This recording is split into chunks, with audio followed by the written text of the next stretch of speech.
Hello,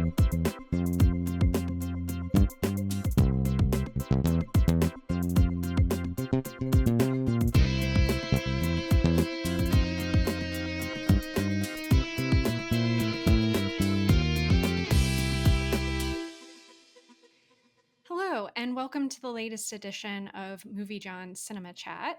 Each episode, a couple of MovieJawners chat about the only thing that matters, movies. And today, me, the old sport, Rosalie Kicks, editor-in-chief of MovieJawn, is one of your hosts, along with a fellow co-host, staff writer, the cinematic maniac, Nick Nelson. Hi, everybody. Nikk. Hello. Hi, Kicks. And just so people know a little bit about you, you've been writing with Movie John for many years now. I think we're closing in on a decade. We're closer to a decade than not. I know that much. I think it's 7, maybe 8 years at this point. Yes, because actually on July 1st, we just celebrated, well, we say 10 years, like we started in 2015. I think it might have actually started a little before that, but we don't know the exact date. So at one point, we were just like 2015, July 1st. Well, that's my birthday, so great. There you go. Even more reason to celebrate. And I feel like you came on board very early on. It seems like it, yeah. So I'm really glad that you're here today. And we are going to kick off, which we hope this will be like several chats that we do about Alicia Malone's latest book, TCM Imports. And Nikk and I did a great like conversation with her about the book recently. You can find it on YouTube. But then Nikk also did a wonderful write-up about her book on moviejohn.com, and that was back when it was released in April. And you referred to it as a passport to adventure and the perfect textbook to help you discover films from around the world. I know we both, like, once we had the book in our hands, we were like, we need to watch these movies. Absolutely. For me, I don't know about you, but like foreign film has always been something of a blind spot for me. Like, I am always like, oh, I should watch more, but then I never really do anything about it. How about you? Same. Yeah, I think I definitely have to be in a very specific mood. And I don't know. These days, I'll catch myself not having the attention span to.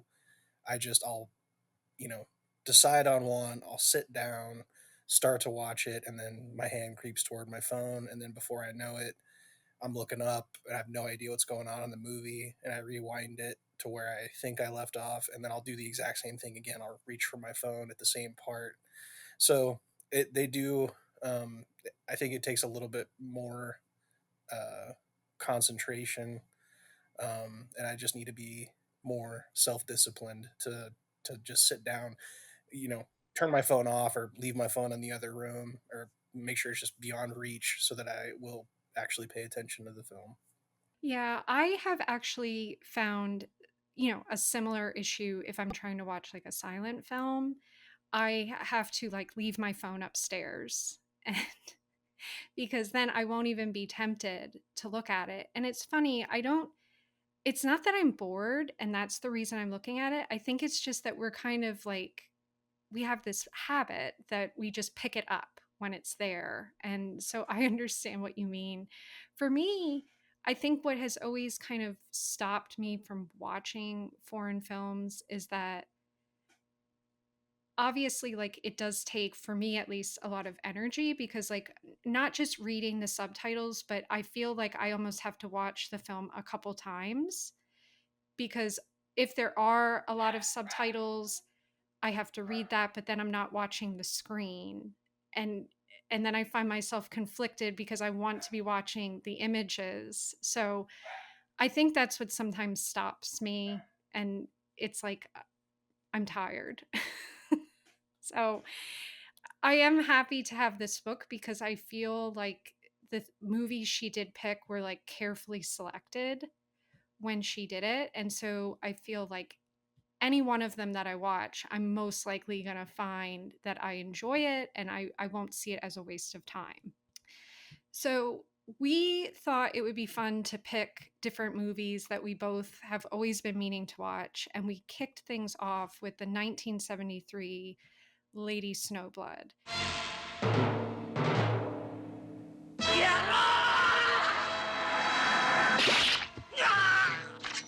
誰に頼まれてこの柴犬を狙う死ね恨み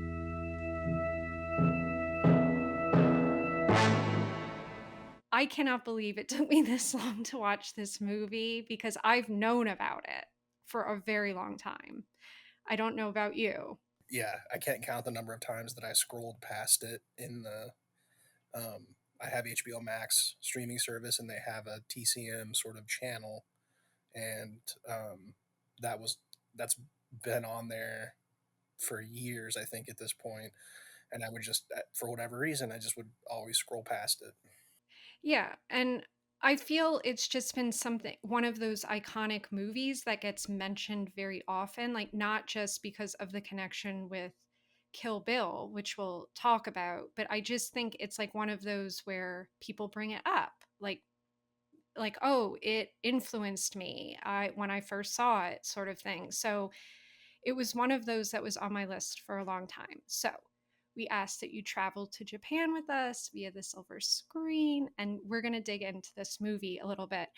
Now, I will say, for those that have not seen it, I do want to just address like we probably will spoil things. So you may want to pause here, come back to this after you watch it. If that doesn't bother you, then great, continue on. Um, but I thought it would be helpful just to kind of give a brief synopsis of the movie. So it was based on a popular manga series of the same name. The basic plot of the film is that a young woman who is trained from birth is essentially trained to be an assassin, purely to take revenge on a trio that raped her mother and murdered her half brother and her mother's husband. Her mother was arrested, which is just wild, the whole scene, for stabbing one of the criminals to death. And while in prison, she starts seducing prison guards and basically anyone because she's trying to conceive a child purely so that the child can take revenge on these people. And while in prison, Yuki is born and it's snowing outside. So, something I learned when I was looking up, I guess that's the name Yuki is described like, or I should say, derived from purity, beauty, and tranquility of snow. So that's like where the Lady Snowblood came from. I didn't know that.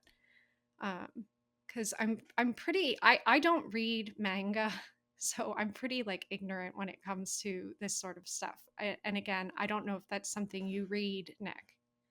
No, I'm a big fan of comic books, but I never got into much manga.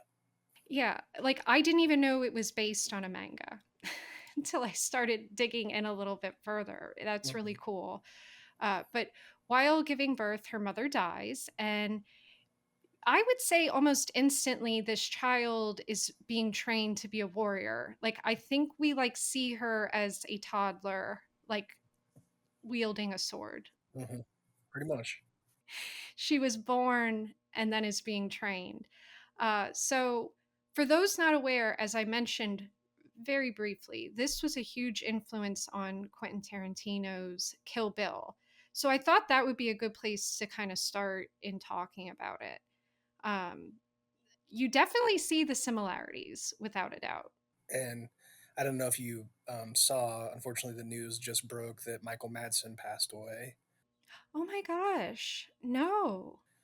So as we're going in to talk about Kill Bill, yeah, Oh, that's so sad. That like just happened? yes, the news I think maybe half an hour before I jumped on the news broke. So rest in peace to Michael Madsen. It's hard to talk about Quentin Tarantino and not talk about Michael Madsen. But yeah, it's not too far into the film. I think within the first 25 minutes or so, the song that uh, the lead actress sings the title track to the movie, you recognize it immediately as a song that's used in Kill Bill Volume 1. and just the even the violence itself. Um, when the way the limbs disappear and the way that the blood spurts out, that's all over Kill Bill too. So yeah, if you watch Lady Snowblood, it's very obvious that Quentin Tarantino was kind of making his own version of Lady Snowblood. Yeah, I'm glad you mentioned about the song because something I had learned was that the lead actress, which her name is Meiko Kaji, was an accomplished singer, and that was why like this role in Lady Snowblood was like specifically written for her, and they wanted her to perform a song. And then I guess later, as you said, it did get used in Kill Bill. And then that apparently like started a whole resurgence for this woman. Like she ended up releasing new songs after Kill Bill came out because people were interested in her career. 因果な重さ見つめて歩く闇を抱きしめる蛇の目の傘一つ One of the things that I think doesn't get talked about enough when it comes to Quentin Tarantino, and love him or hate him as far as his filmmaking and his movies, um, he he has a long history of kind of doing things like that. Like I think my favorite story, I mean, everybody mentions John Travolta and revitalizing his career after Pulp Fiction, but I think my favorite story is Robert Forster for Jackie Brown. And Robert Forster said that um, he, his career was over and he was really in a kind of a low point and had kind of given up. And he would eat at this cafe that Quentin Tarantino would come into. And one day, Quentin kind of chatted him up and mentioned he had this script and gave it to him. And Robert Forster literally thought he was just giving it to him to read. Like, hey, would you mind reading this script? And so when he went back to Quentin, he's like, "Yeah, this is incredible. This is going to be a great thing." He's like, "So do you like the Max Cherry part?" He's like, "What are you talking about?" He's like, "I want you to play Max Cherry." And watching that film, you can't see anybody else, I think, in it as Max Cherry, and that completely revitalized his career. And I think it's kind of poetic because I think it might have been his The Wolf of Snow Hollow, directed by Jim Cummings, might have been Robert Forster's last film. So kind of a cool thing that you got it kind of got revitalized with Quentin Tarantino, and then he got to go out on that high note with Jim Cummings, who I think is every bit the auteur that Quentin Tarantino is. Yeah, I'm glad you said about love him or hate him because I definitely so I feel like when I first started watching movies, I loved him. And then I kind of I grew out of him. Like it wasn't I don't hate him now, but it was kind of the realizing like, oh, all of the things he's making are based on this other work. And then you're finding this other work and you're more appreciative of that, but it doesn't mean that I don't like him. I respect him. Yes, I was, at 19 years old, I could say I was a pretty fanatical Quentin Tarantino fan. And now at 41, I'm more of like, well, have you heard of Samuel Fuller? Like, there's just such a whole, and credit again to Quentin Tarantino for kind of opening that door with things like Kill Bill that will lead you back to Lady Snowblood or Jackie Brown, which will lead you to Elmore Leonard novels. Um, you know, that's one thing that I'll always appreciate is that, his work, his influences, like because he kind of put them all on Front Street, it inspires you to go look and seek out this other stuff, and you can find whole worlds. 70s cinema, as I sort of talked about a little bit in our interview with Alicia Malone. um, I like just 70s cinema alone is something that Quentin Tarantino is pretty responsible for, like getting me interested in, because you kind of start to ask, well, what other movies were, and then when you go back and look at even True Romance, all the film references in that um, can lead you to movie led me to things like The Good, the Bad, and the Ugly, The Wild Bunch, just some really good cinema and really good directors. Agreed. And I think what's really interesting about Lady Snowblood in particular, I kind of am wondering, like, if you compared the budgets between this and Kill Bill, like how drastically different. Because something I learned was like Lady Snowblood was made very low budget, which is just incredible to me. It's crazy. Yeah, it looks so good. Yeah, it's like gorgeous to look at. And the action sequences alone, I'm like, those had to be so thought out to make sure that they weren't like wasting any time and money. Uh, and I also like the way that they use the manga art like in between some of the films. So it's like you knew that was when I learned that it was based on a manga. Like I had no idea. Um, but what was your favorite aspect of the movie? Like, what did you love about it? I described it this way talking to Alicia. I call these kinds of movies love at first frame. It's just the first frame of the movie, you're it captures you. Just the color, the way it's composed, the her mother giving birth with the red, the black, the white of the snow. It's just gorgeous. It's just a beautiful movie. Um, it's hard to think like it's kind of like was there an aspect I didn't like? And no, not really. I think it's a pretty about as close to a perfect movie as you can get. Um, yeah, I love the story. I love the message kind of about it. I love the story that it tells about revenge. And I think like I for my birthday I watched a Gene Hackman double feature, and the first one I watched was Night Moves. And if I'm not mistaken, that's also from the 70s. But the 70s really had a handle on the bleak movie or the bleak, especially like a bleak ending. Um, and I kind of there's a bleakness to Lady Snowblood that's um, very poetic, but at the same time, I caught myself, you know, like getting sucked in or lulled in a little bit. Where, so for example, the opening scene where, not the opening scene, but the first scene we see of adult Yuki, the first time that she kills um, one of the perpetrators and some of his bodyguards, it's like she does it so effortlessly, and you kind of believe like, oh, she's gonna try, like she's gonna triumph, and she's just gonna, this is gonna work. Her plan of revenge is just gonna work, and everything's gonna work out for her. And then it starts to just go wrong. Like everything gets harder, more complicated. Then there's innocent bystanders all of a sudden, and then, but that's one of the thing that I think I loved most about it was, I think everybody or anybody who's ever thought of taking revenge, it's a very seductive idea, and you have it in your head that it's just going to go perfectly. You're going to make this perfect plan and it's going to go perfectly.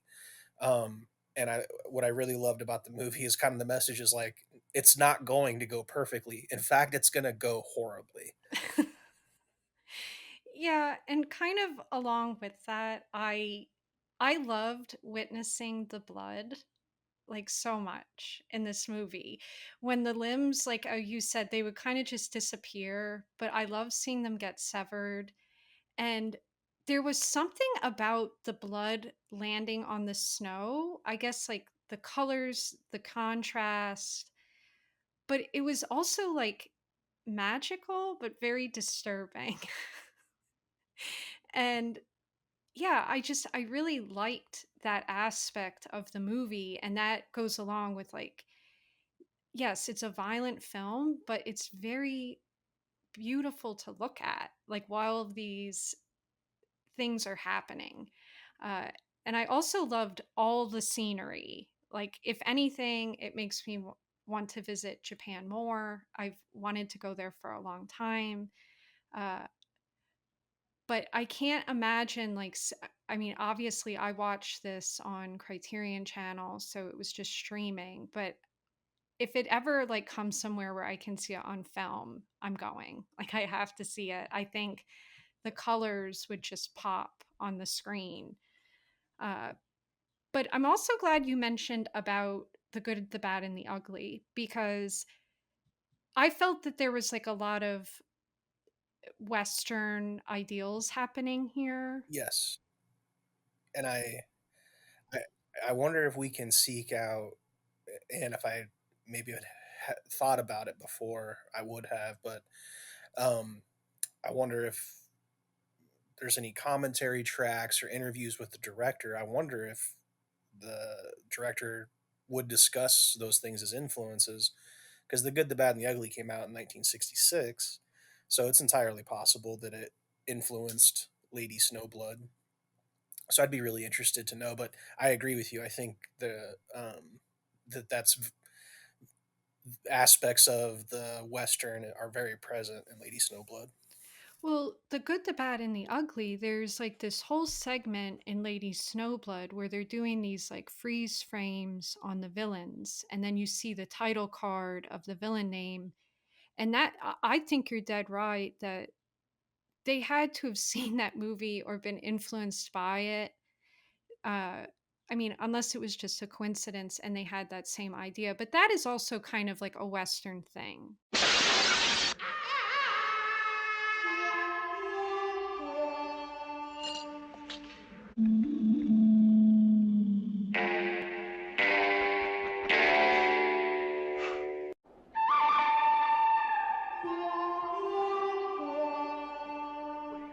I just watched for the very first time Who Shot, or The Man Who Shot Liberty Valance.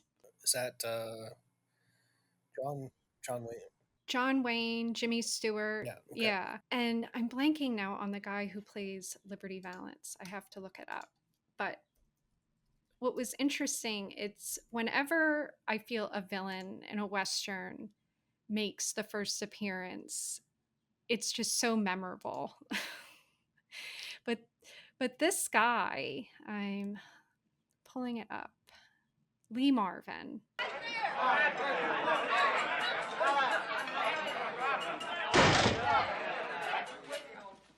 Yes, I and Lee Marvin is one of my favorite actors of that era, and just one of my favorite actors, I think, overall.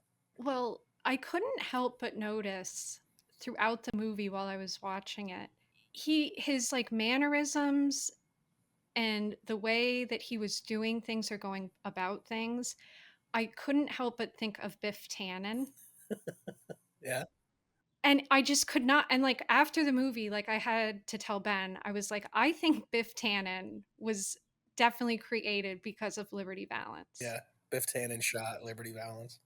Yeah, because the way that they go about things, like in both the movies, the characters are very similar. But I was just thinking how villains always make such like a memorable first appearance. So, it didn't surprise me, I guess, that that's the way that they presented them in Lady Snowblood, because it definitely just seemed like, yep, I've seen this in westerns a bunch of times. Yes, and so many of them are iconic.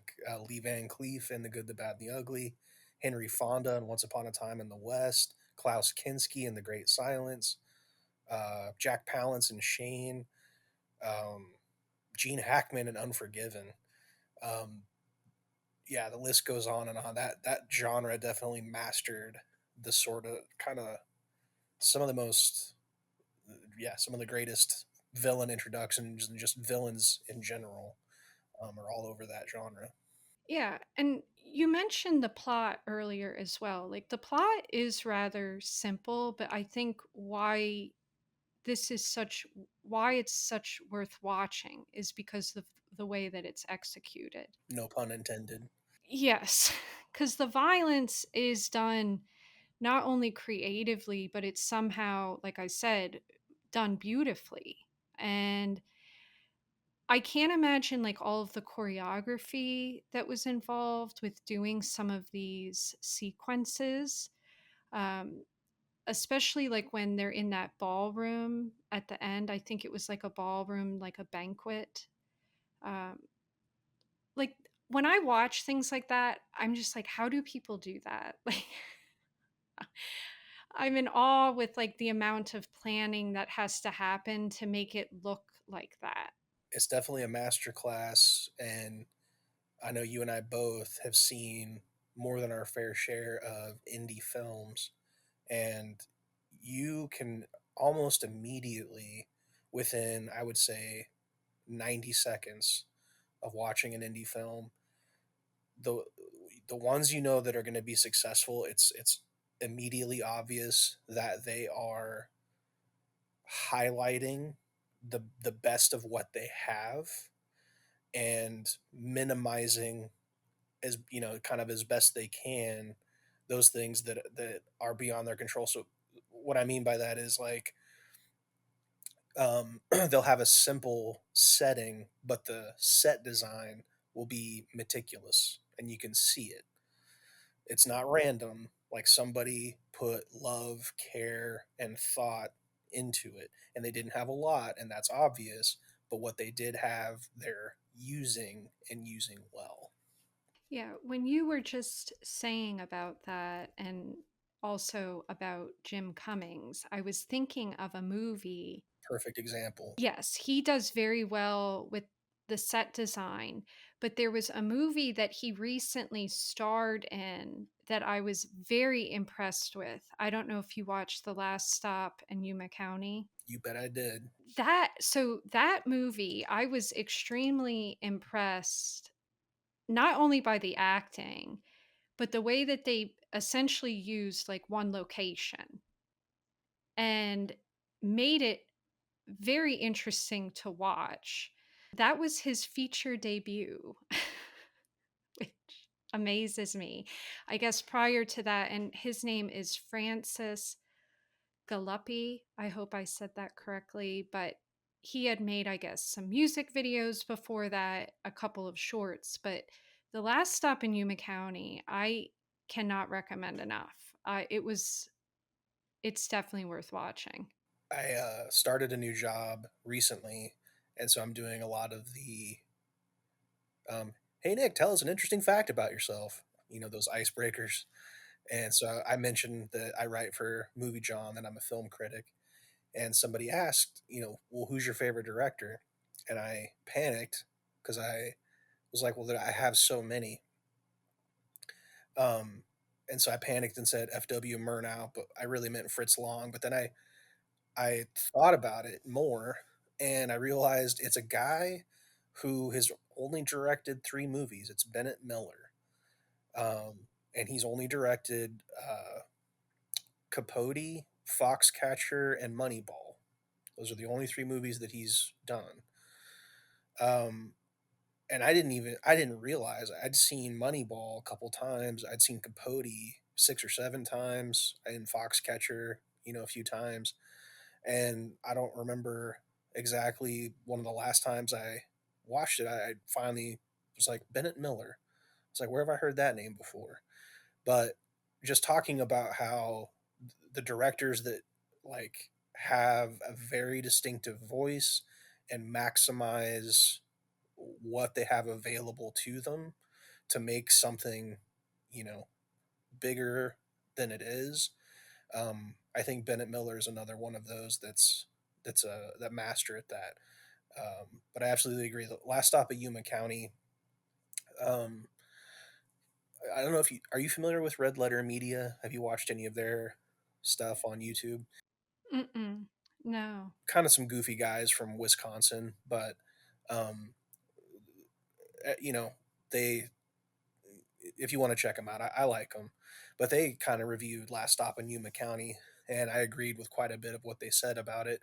One of the main things they said is like it's sort of a it's a '90s movie, and it surprised them because it's like, well, yeah, we just don't do that anymore. You never see that anymore. But that's kind of, you know, how that summarized it for me is just you have kind of a simple, it reminded me of Reservoir Dogs, you know, as we're kind of talking about Quentin Tarantino, of just sort of a simple story in more basically one setting, and you're relying almost completely on the story, the script, and the actors. That's it. There's no celebrities, there's no beautiful people to put close ups on and distract the audience from the fact that the story makes no sense and is not interesting at all. It has to rely on telling a good story. Yeah, I agree. And I think that's why it works so well. And also, the runtime was like really tight. Like, there was nothing in there that was like fluff, it was all pushing the story ahead. And yeah, I like I said, I can't recommend it enough. I'm sure it's out there streaming. And the director, I don't know if you saw, but I guess his next project is something with the Evil Dead. Oh, nice. I can't wait for that then. Yeah. And I'm glad you mentioned runtime, um, because, and I wanted to ask you about this, your opinion. I was thinking about this not too long ago. I think Lord of the Rings is what started it. That's my recollection. Because for the longest time, most movies were 90 minutes. You had sometimes like a Jurassic Park that would go like 2 hours 10 or 2 hours 20. Um, but you know that was kind of considered epic. Well, when Lord of the Rings came out, and each of those films was 3 hours long. All of a sudden, you know, the film studios and the movie theaters figured out, oh, people will stay in a seat and watch a movie that's 3 hours long. And then it seemed like from that point forward, almost every movie, especially every major movie that comes out, is like 2.5, 3 hours long. And they don't need to be. Especially I think the Marvel universe is guilty of this. Like they all don't need to be 3 hour epics. So I absolutely agree with you. One of the best things about The Last Stop in Yuma County is I think it's like 87 minutes. It's, you know, like, get in there, tell a good story, and get out. Well, and I especially when I'm looking at an indie film, obviously when I review it, I kind of look at it through a different lens because, to your point, some of these people, like, they have a lot of obstacles in getting their film made. It's difficult. But something I do pay attention to is the runtime, because I think if you are making an indie movie, you don't want to do something over 90 minutes. Like, because it does get hard to watch at a certain point. But as for like movies being long, yeah, I think The Lord of the Rings would probably be a good place where you would say like that's when that trend started. Because I think of like Harry Potter, Hmm. that was another one where they're making these like long epics. And I think that the studios felt that people wanted their money's worth also, like it had to do with that. So, oh, the longer, then people feel like they're getting a lot of bang for their buck. But in my opinion, I would rather the movie be shorter. If you're going to keep me in the theater for 3 hours, there better be a good reason, like Hmm. why I'm sitting there. The last movie that I remember watching that was rather long, well, I guess the last one was probably The Brutalist, Yes, that was the same for me too. that I saw in the theater. And that was nice because it had an intermission. And I didn't, me personally, feel the runtime. Like, I was invested in the story, I wanted to know what happened. But I do recall my Ben and I seeing whatever the last Marvel was, where it was like the big epic. Was it Thunderbolts? Wasn't Thunderbolts. It was one of the End Game, I think. That was so long. And I just wanted it to be over. Uh So yeah, I think, and that's one thing about Lady Snowblood. It's a very quick watch. I don't have the runtime offhand here, but I didn't feel like when it ended, I was satisfied, but I didn't feel antsy during it, and I also was not ever. That was a movie I did not pick up my phone. I, it held my attention from start to finish. Uh, Now, I did want to ask you, did you watch any of I guess there was a sequel made, Lady Snowblood Love Song of Vengeance. Did you watch that? No, and apparently the same director, also did the Lone Wolf and Cub series of samurai films, and I think I've seen one of those maybe, and I remember enjoying it.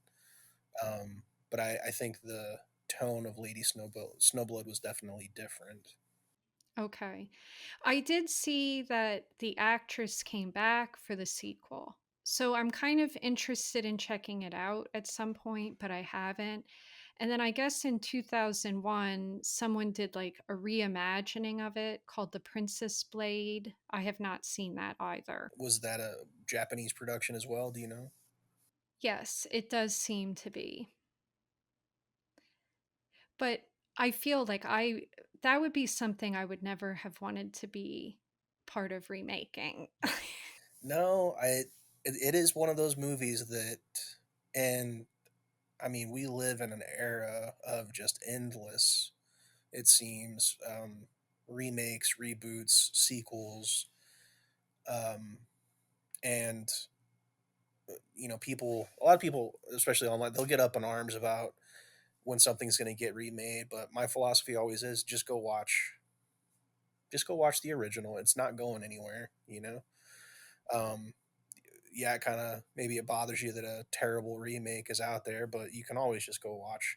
But Lady Snowblood is definitely one of those films where you know, um, I don't think it needs, definitely doesn't need a remake.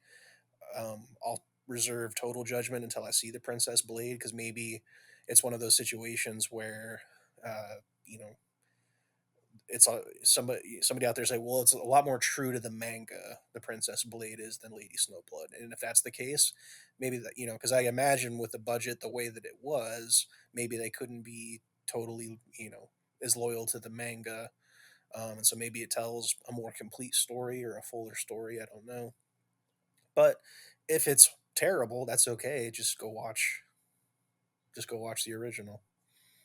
Yeah, and it's kind of, I guess, to sum up my feeling on now watching this and watching Kill Bill. Like when Kill Bill came out, I saw it in the theater and I loved it.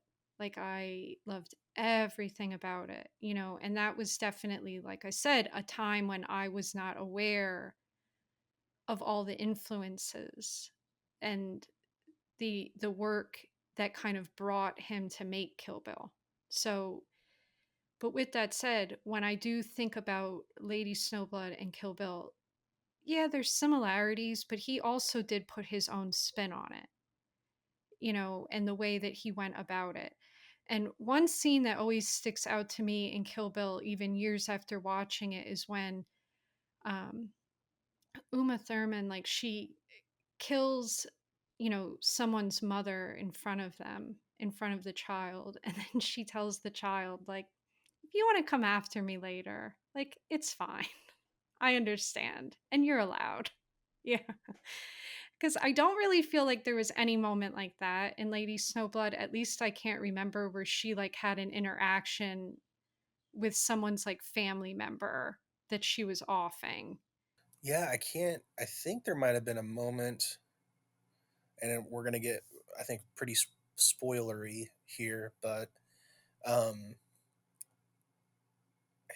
if I remember right, wasn't it the character that ends up killing her in the end? I thought that was kind of, wasn't that the situation that she was taking revenge for her accidentally killing, because she obviously is like, and when we talked about this getting messy and kind of being a really important message about how revenge actually works in the real world, is Lady Snowblood. Yuki accidentally kills an innocent bystander, and that sets somebody else off on their own journey of revenge against her.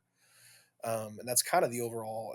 It feels like if the film has a message, that's kind of what it is. Is violence begets violence, revenge begets revenge.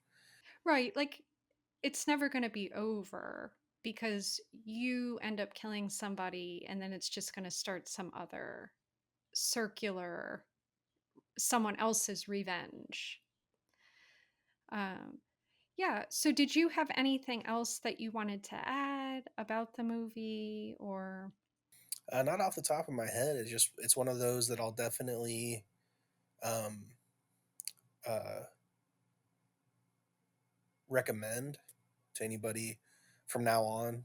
I'll ask if somebody's looking for recommendations, or just in general, if nobody's ever seen it, I'll ask what they've seen it, or if somebody tells me they're a big Kill Bill fan or Quentin Tarantino fan, it'll go on into that stack of, oh, if you love Quentin Tarantino, then you'll love The Good, the Bad, and the Ugly, Lady Snowblood. You'll love some of these other films. Yeah, and actually, when you mentioned earlier about wanting to see what kind of special features are on the disc, it reminded me like right now, the Criterion sale is happening at Barnes. And I was like, I should go pick this one up because I bet there is a lot of cool special features on there. Yeah, and I can't remember if the Criterion Channel includes any of the commentary tracks at all. No, it only will have the movie. So it kind of gives you a reason to still pick up the disc because you want all of that extra stuff. Right. I picked up Raging Bull was my purchase for the sale this time, but you're right. I should have picked up Lady Snowblood too. I didn't think about it. I didn't think about it till you said about the features because I will be honest, in looking up some stuff online, there's not too much out there about it. I mean, other than the obvious of the Kill Bill comparisons, which I mean makes sense. Because, and again, that's something I do respect about him is he's very open about it. Like, oh, this is what influenced me. And I think it's to your point, he's trying to get people interested in that old cinema. Like, yeah, I made this, it's cool, but this is, what influenced me to do that. I feel like we're living, unfortunately, and this just might be the 41-year-old curmudgeon in me. But I feel like um, at the American filmmaking landscape um, is pretty bereft of originality and good storytelling and heart. Um, and so, what I've done for years now is look to the past. Is you have to kind of start going back. You're like, well, I've kind of seen everything from the '90s onward. Pretty much everything that comes out now doesn't speak to me. There's always exceptions. Like Anora was a film I didn't think I was gonna like, and I ended up loving it. Um, so there's always exceptions. There's always filmmakers out there that are still doing, um, making actual cinema. And Honora is a good example because when I watched it, I was like, oh, it's got a very '70s movie sort of aesthetic to it, where it kind of starts to go in a direction, and you think you know where it's going, and then it almost turns into kind of a slapstick comedy a little bit.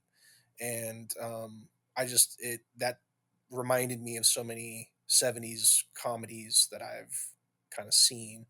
And for me, when you just said about slapstick, it kind of reminded me of screwball comedies in a way, like from the 30s or 40s, because they were talking so fast and like they just had responses immediately to whatever the other character was saying.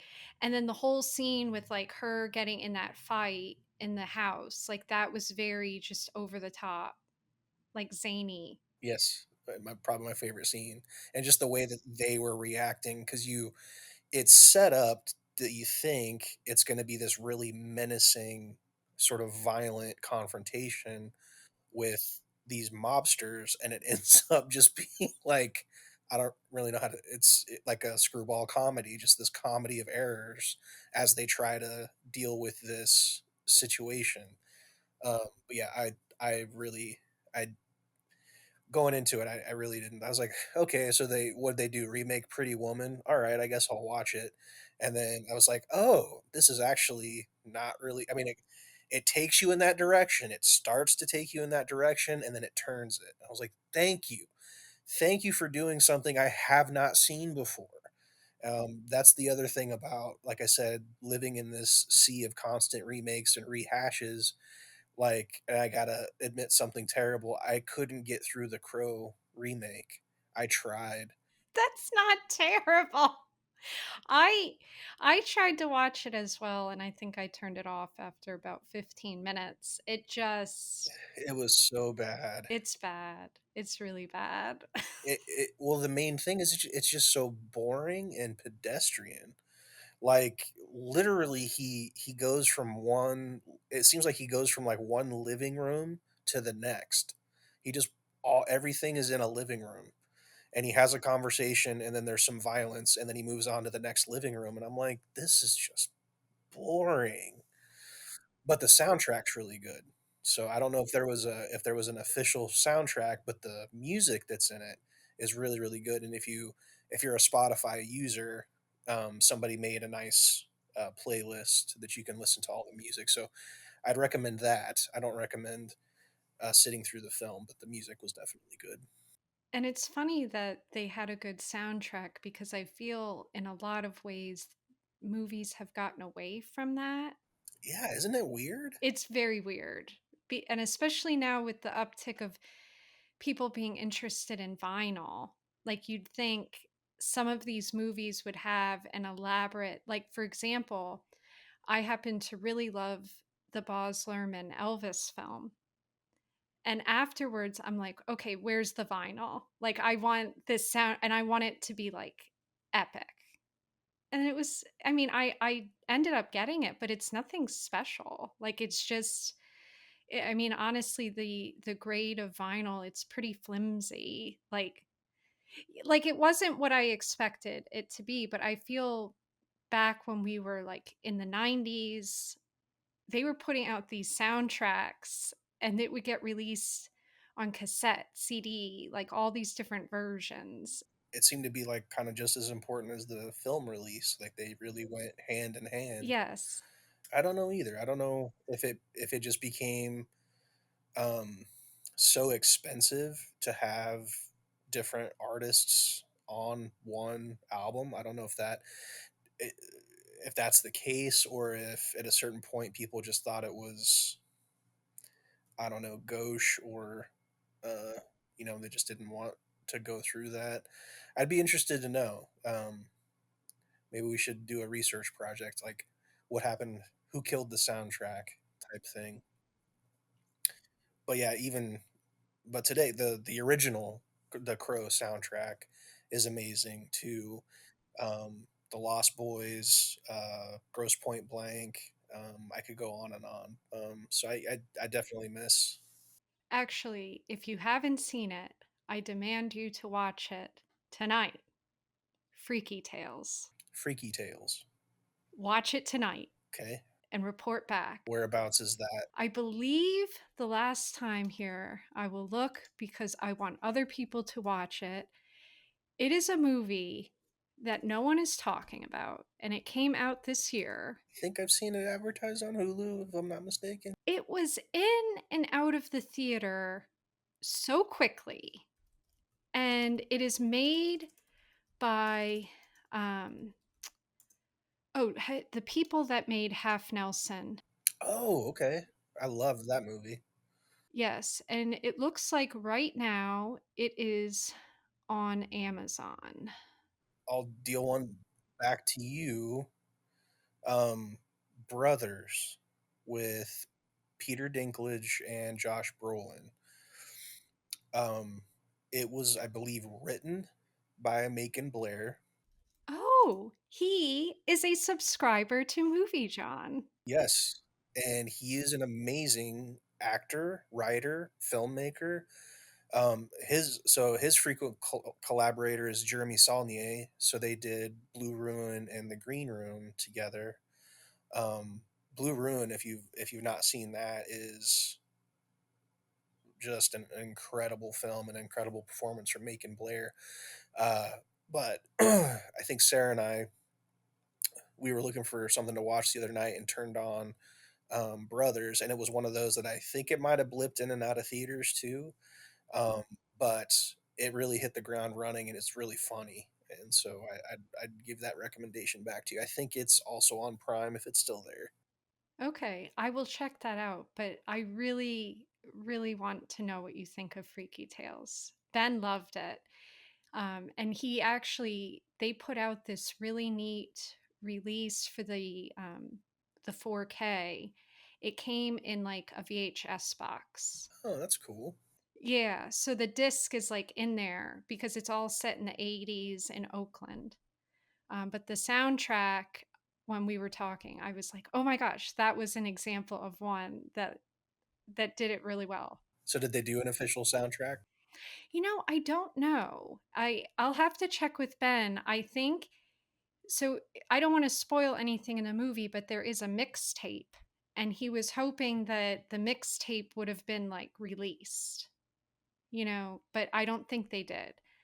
Um, but anyway, so, our next cinema chat, we are going to discuss the 1988 film The Vanishing, which comes from the Netherlands. And I am telling people, do not confuse it with the one from 93. The 93 one is more like you order a pizza, have some beer. Like the 93, the American version, is nowhere near as good as the foreign one. We tend to do that a lot, I feel like. There's so many examples of the American version of a film um, just not being as good as the original. Yeah, I'm honestly wondering, like off the top of my head, I cannot think of like, oh, the American one, so much better. Yeah, as you're saying it, I'm racking my brain and I can't think of an immediate example. But it makes me laugh because every time there is a successful foreign film, it's like within, a few weeks of, it doing well at the box office, the Hollywood studios are like, we're remaking it. It's like, why? And it's interesting because with The Vanishing, especially when you watch the American one, you're like, okay, but they ruined it. Like the things that they changed, it's like it ruins the whole idea of I it. kind of don't want to watch it. I just want to imagine what they did to it. We will dis we will discuss it when you come on. Between now and then, I'll try to find it. And Yeah, try to watch the American one cuz the foreign one I find to be completely terrifying. yes, it's one of the most, I think, unsettling movies I've ever seen. It's up there with Funny Games. Oh god. There's an interesting question. I never saw the original Funny Games. Oh my god, it's scary. Technically, the second one is the American version, but it's the same director, if I remember right. Yes, that's correct. And I have seen both. Okay. And they're both like I would say pretty similar. Like, because I think as you said, it's the same director. I It would be interesting to dig into why he remade it cuz that I don't know. But I do remember Ben and I saw the remake in the theater because we both like Michael Pitt. And it terrified me so much. I refused to watch the original because I'm like the original has to be just as intense. Very unsettling. Yes, and so is The Vanishing. Yeah, The Vanishing, I am very much looking forward to talking about it because, even though I watched it quite a while ago, it's one of those that like stays with you. Yeah, and did you catch there's also kind of it seems like a Kill Bill Volume 2 influence coming from that too. Oh, no. Now I need to rewatch it to watch it from that angle. I did not think about that. the graveyard. I'll just say that the graveyard scene. Okay, that makes sense. When I was watching The Vanishing, I was like, oh, okay. I wonder if wonder if Tarantino was inspired by that for this scene. Cool. All right. Well, thank you for joining us. Thank you for talking with me, Nikk. This was fun. Absolutely, always good to see you, Cakes. And I look forward to doing it again. Yeah, this is fun. We will see you next time. And remember, watch more movies. Bye bye.